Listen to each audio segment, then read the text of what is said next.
Tapşırıq hansı cümlədə miqdar sayı işlənmişdir? O suala cavab axtarır. Şərt sayla bağlıdır, miqdar sayı. Amma əslində verilənlərdə təkcə sayla bağlı yox, morfologiya ilə bağlı bir çox mövzuları bilmək tələb olunur. Şagird işləyir A bəndini, onlar otağa bir-bir daxil oldular. Bu nümunədə bir-bir orada onu çaşdıra bilər, çaşdırmamalıdır.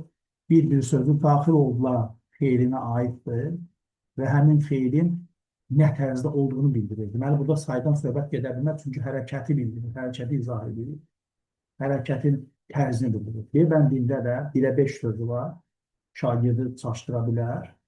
Amma şagird bilməlidir ki, 1-ə 5 sözü zərfdir və eyni zamanda nümunədə artıb feilini izah edir. Deməli, artıb feilini izah edirsə, sayın feili izah eləmək kimi bacarıqları yoxdur. Say feili izah eləyə bilmir. Deməli, bizim cavabımız B-də deyil. C bəndində birisi sözü var.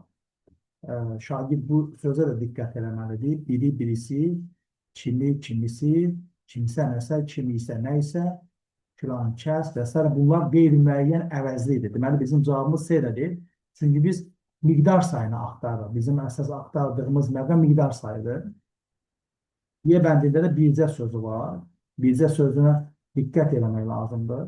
Bircə sözü yalnızdan əvəz olunur. Yalnız sənə inanıram. Deməli, burada məhdudlaşdırıcı ədaddır. Deməli, miqdar sayını bizə lazımdır. A bəndində bir feili izah edir. Zərfdir. B bəndində 1-ə 5 feili izah edir. Zərfdir. C bəndində birisi qeyri-müəyyən əvəzidir.